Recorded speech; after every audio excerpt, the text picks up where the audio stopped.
మరి ఆంధ్రప్రదేశ్ సామరస్యంగా అలా సాగుతుంది, ఏం జరిగింది అంటే ఇక్కడే ఇది ఆంధ్రప్రదేశ్ బైఫర్కేషన్. ఇక్కడ ఇంపార్టెంట్ ఈవెంట్స్ కూడా వస్తాయి చూడండి. ఇది మీకు ఏపీ రీఆర్గనైజేషన్ యాక్ట్, మన సిలబస్లో ఏపీపీఎస్సీ సిలబస్లో ఏపీ రీఆర్గనైజేషన్ యాక్ట్, అండ్ దాంతోపాటు what are the issues and challenges with respect to mobilisation of the resources అని, and irrational division of state అంటే హేతుబద్ధత లేని ఆంధ్ర రాష్ట్ర విభజన వలన issues and challenges due to bifurcation, విభజన వలన ఏర్పడినటువంటి సవాళ్ళు సమస్యలు అన్న టాపిక్లో కూడా ఇది ఉపయోగపడుతుంది. అలా 1956 నవంబర్ 1న ఆంధ్రప్రదేశ్ ఏర్పడి హ్యాపీగా జరుగుతూ ఉంది. అలా జరుగుతూ ఉంటే తెలంగాణ మూమెంట్కి సంబంధించి మనకి ఇక్కడ అవసరం లేదు, కానీ 1969 ఆ టైంలో ఏం జరిగింది అంటే ఇక్కడ సింగరేణి కాలరీస్ ఖమ్మం జిల్లాలో ఉన్నటువంటి ఈ బొగ్గు గనులు సింగరేణి కోలరీస్. ఈ సింగరేణి కోలరీస్లో ఆంధ్ర నుండి పనిచేస్తున్నటువంటి ఉద్యోగస్తులు, అటు తెలంగాణ రీజియన్ నుండి పనిచేస్తున్నటువంటి ఉద్యోగస్తులు సామరస్యంగా ఉన్నారు. అక్కడెక్కడో చిన్న కార్మికుల మధ్య ఒక చిన్న వివాదం తలెత్తింది. ఏంటి ఆ వివాదం అంటే, ఆంధ్ర వాళ్ళు ఇక్కడ ఎలా ఉద్యోగం చేస్తారు అంటే ఏంటంటే, ఇక్కడ ఎలా ఉద్యోగం చేస్తారంటే, ఎలా ఉద్యోగం చేయడం ఏంటి, మహారాష్ట్రంలో మేము ఉద్యోగం చేస్తాం కదా అని ఆంధ్ర ప్రజలు అని అనుకుంటారు. కానీ ఇక్కడ ఒకటి ఉంది, అది కరెక్టా కాదా అన్నది వేరే అంశం. సుప్రీంకోర్టు డిసైడ్ చేసింది చాలా సందర్భాలు. వాటిని ముల్కీ రూల్స్ అని అంటారు. ముల్కీ రూల్స్, ఇది కొంచెం డీప్ హిస్టరీ అర్థం చేసుకోండి. ముల్కీ అంటే ఏంటంటే లోకల్ అని అర్థం. 1880sలో హైదరాబాద్ స్టేట్లో, నిజాం పరిపాలిస్తున్నప్పుడు ఇక్కడ నిజాం ఆస్థానంలో పనిచేసే కొంతమంది ఇస్లాం పీపుల్ని పెట్టుకుంటారు కదా, ఇస్లాం రాజు కాబట్టి ఇస్లాం పీపుల్ని ఎంప్లాయీస్గా పెట్టుకుంటారు. అయితే హైదరాబాద్ నుండి వచ్చినటువంటి ఇస్లాం పీపుల్, హైదరాబాద్ నుండి వచ్చినటువంటి ఈ ఇస్లాం ఎంప్లాయీస్, అక్కడ పనిచేస్తున్నటువంటి ఆ ముస్లిం ఎంప్లాయీస్ సరిగ్గా పర్ఫామ్ చేయట్లేదు, అంటే బాగా ఎఫిషియెంట్ అడ్మినిస్ట్రేషన్ చేయట్లేదు. హైదరాబాద్ ఆస్థానంలో పనిచేసే హైదరాబాద్ ప్రాంతానికి సంబంధించినటువంటి Muslim people, they are not performing well, administration was not so efficient. అందుకని సాలార్జంగ్ అనే ఒక prime minister, a prime minister called Salarjung, he took some administrative reforms, కొన్ని సంస్కరణలను తీసుకొని వచ్చాడు. ఈ సంస్కరణలలో భాగంగా ఈయన ఏం చేశారంటే ముల్కీ రూల్స్ అని కొన్ని రూల్స్ని తీసుకొని వచ్చారు. ఈ ముల్కీ రూల్స్ ఏంటంటే, ఈయన కొంతమందిని రిక్రూట్ చేసుకున్నారు.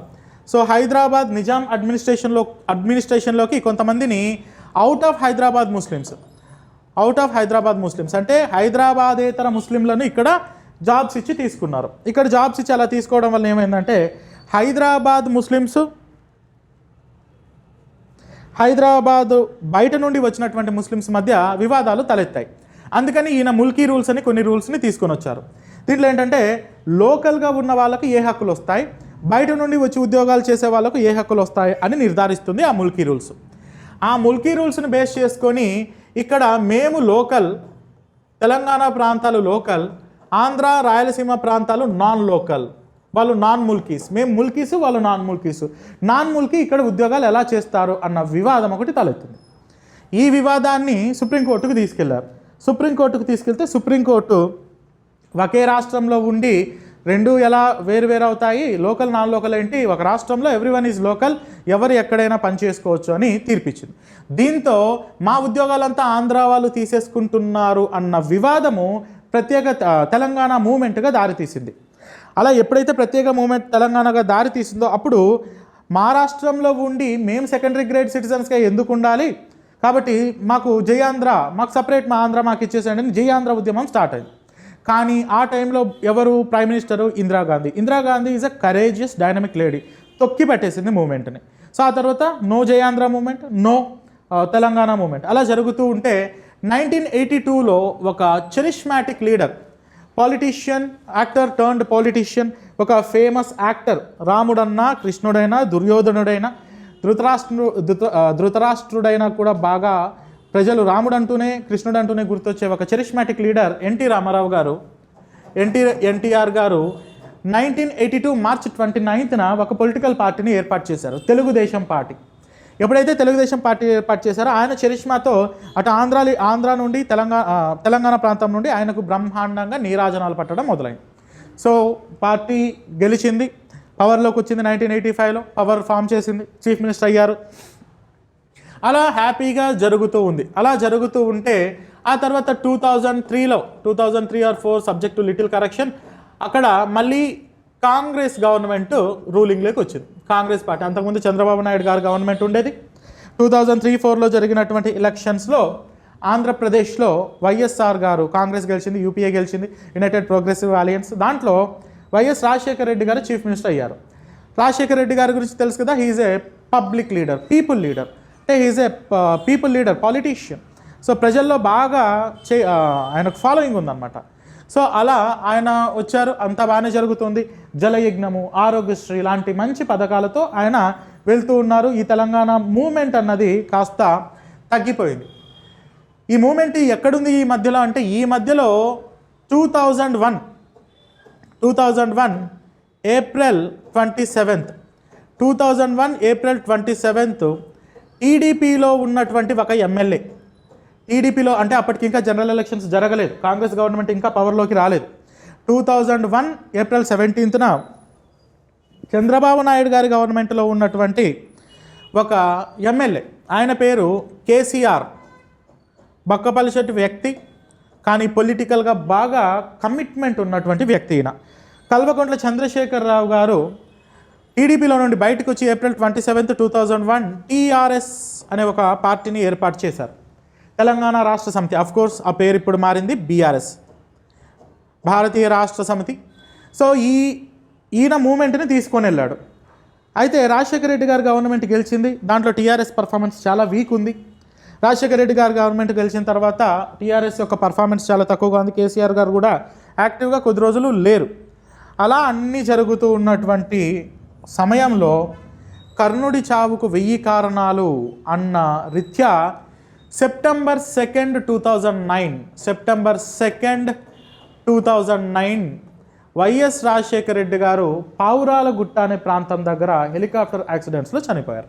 హెలికాప్టర్ యాక్సిడెంట్ కదా, హెలికాప్టర్ క్రాష్, పావురాలగుట్ట. ఇంతకుముందు అయితే గతంలో అయితే కర్నూలు జిల్లా, ప్రస్తుతం అయితే ఇది నంద్యాల జిల్లాలోకి వస్తుంది. నంద్యాల జిల్లాలోని పావురాలగుట్ట దగ్గర రాజశేఖర రెడ్డి గారు 2 సెప్టెంబర్ 2009లో చనిపోయారు. ఎప్పుడైతే ఆయన చనిపోయారో ఒక పొలిటికల్ వాక్యూమ్ అనేది క్రియేట్ అయింది. సో ఎమ్మెల్యేలను కూడగట్టుకోవడాలు, కొత్త పార్టీ, కొత్త గవర్నమెంట్ ఫామ్ చేసుకోవడాలు, ఆ టైంలో పొలిటికల్ వాక్యూమ్స్. సో ఇలా రకరకాలైనటువంటి పొలిటికల్ వాక్యూమ్ కండిషన్లో నవంబర్ 29,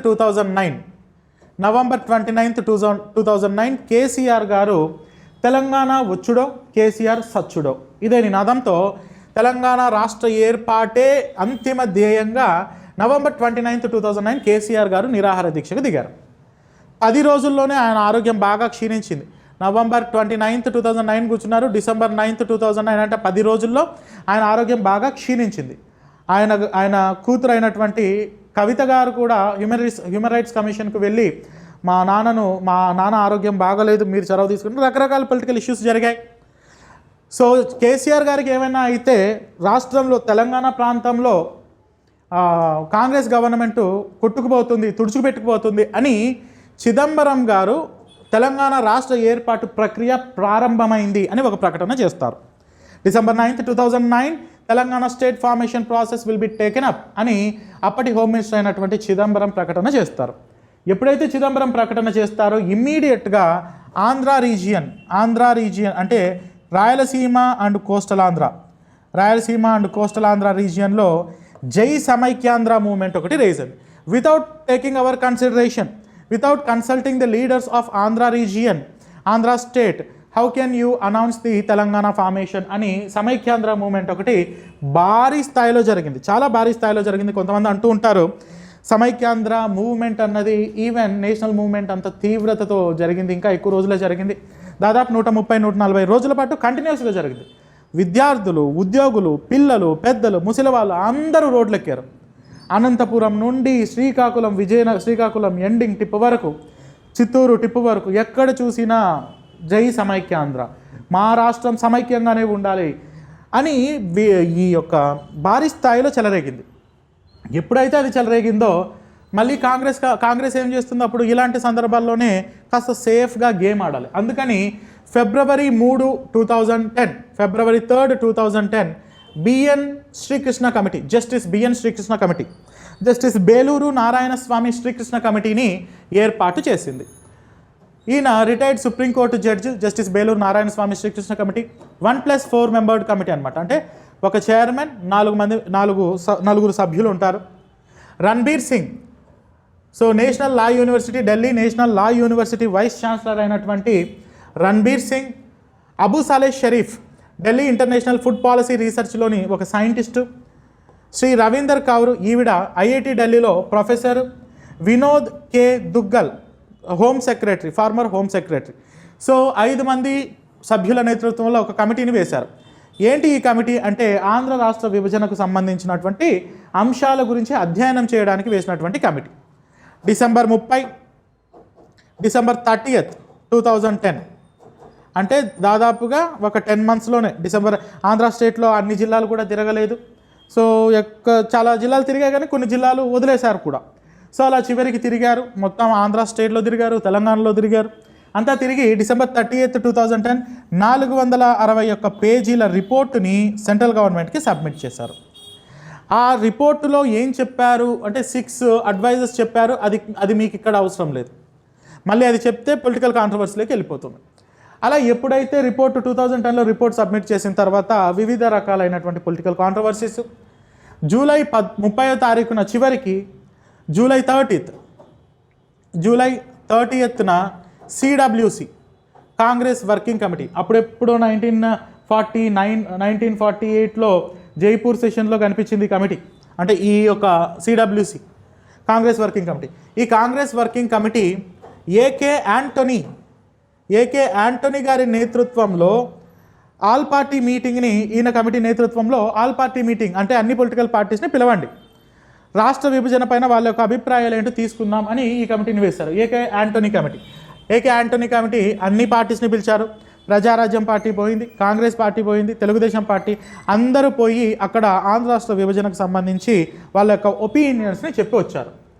కానీ కాంగ్రెస్ ఈ విషయంలో చాలా గట్టిగా నిర్ణయం తీసుకొని, సో అన్ని పార్టీ మీటింగ్ అయిపోయిన తర్వాత ఏదో ఫార్మాలిటీ కోసం పిలిచారు, మన ఒపీనియన్స్ని ఏదో ఫాలో అవుదామని కాదు.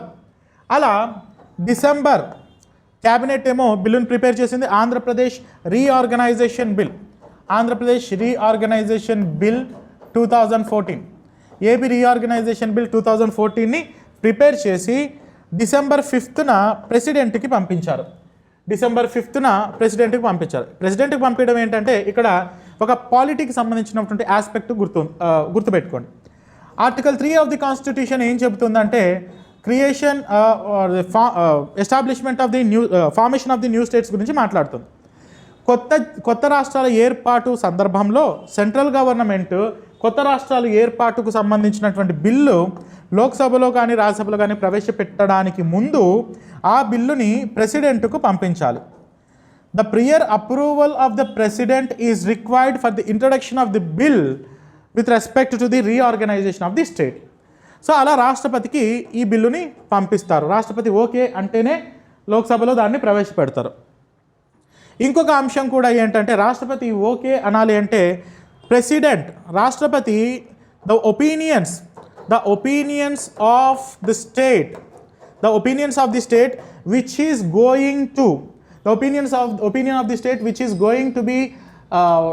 is going to be divided, ఏ రాష్ట్రం అయితే విభజనకు గురవుతుందో ఆ రాష్ట్రం యొక్క అభిప్రాయాలను రాష్ట్రపతి తీసుకోవాల్సి ఉంటుంది.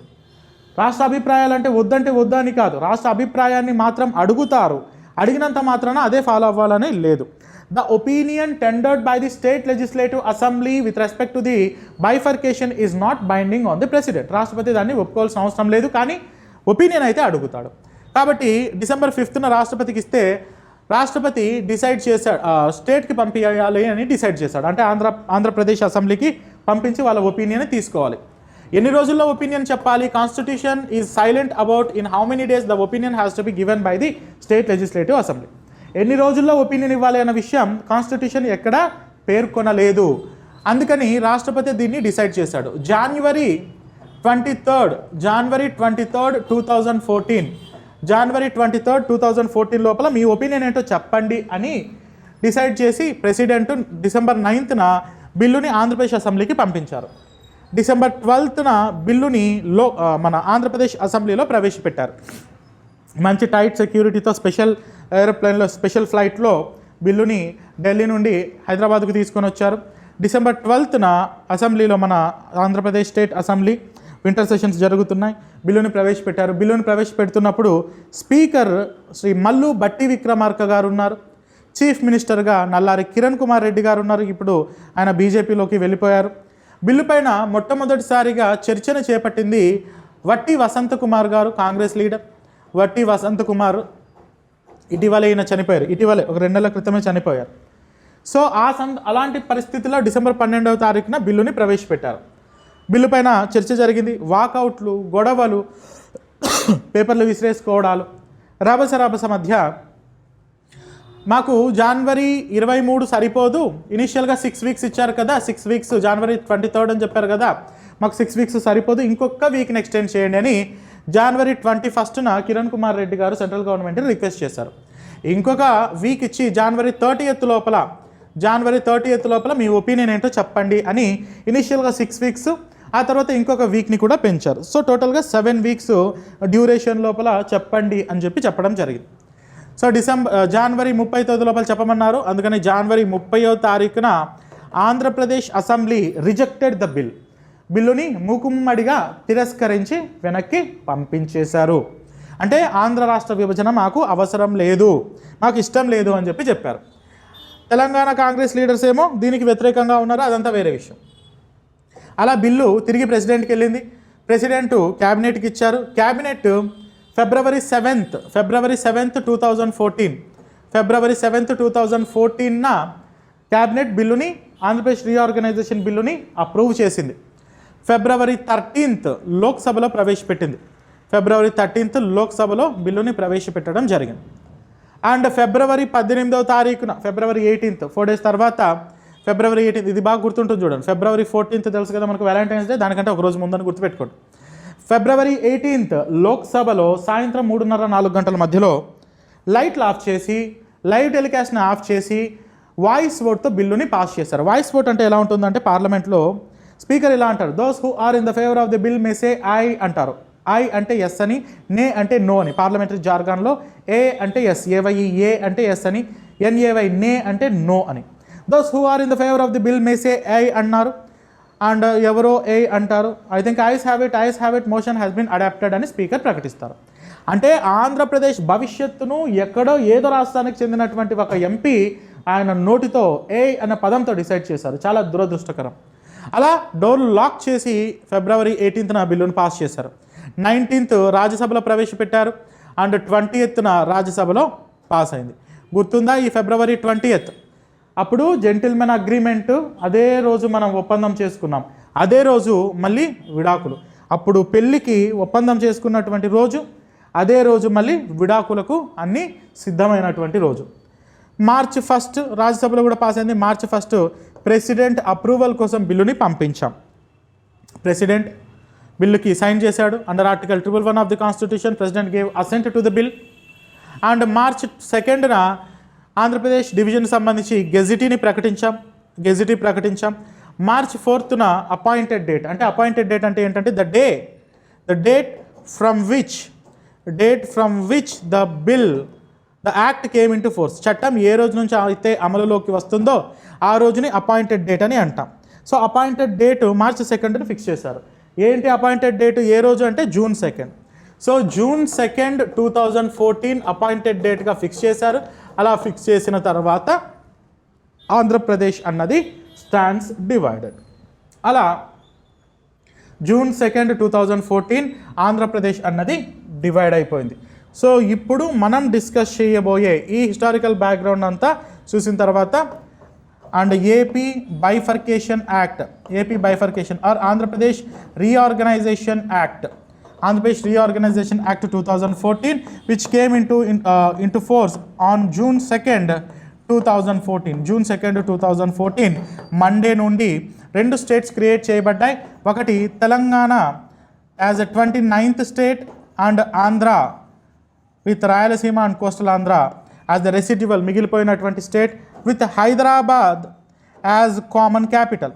Hyderabad as common capital for not more than 10 years. గుర్తుపెట్టుకోండి, 10 years కాదు, for not more than 10 years అంటే 10 సంవత్సరాలు మించకుండా, 10 సంవత్సరాలు కాదు, 10 సంవత్సరాలు మించకుండా ఉమ్మడి ఆంధ్రప్రదేశ్కి హైదరాబాదు ఉమ్మడి క్యాపిటల్గా ఉంది. అలా ఏర్పడినటువంటి ఆంధ్రప్రదేశ్ గురించి మనం ఇప్పుడు డిస్కస్ చేయబోతున్నాం. ఈ ఆంధ్రప్రదేశ్లో మరి ఆంధ్ర స్టేట్ 1953 వరకు డిస్ట్రిక్ట్స్ ఎలా ఉన్నాయి? 1956 ఆంధ్రప్రదేశ్ ఏర్పడినటువంటి అప్పటి నుండి 2014 వరకు డిస్ట్రిక్ట్స్ ఎలా ఉన్నాయి? 2014 నుండి 2023 వరకు జిల్లాలు ఎలా ఉన్నాయి? అంటే districts before Andhra state formation, districts after Andhra state formation, districts after Andhra Pradesh formation, districts after Andhra Pradesh division, districts reorganisation గురించి మనం ఇప్పుడు డిస్కస్ చేస్తాం.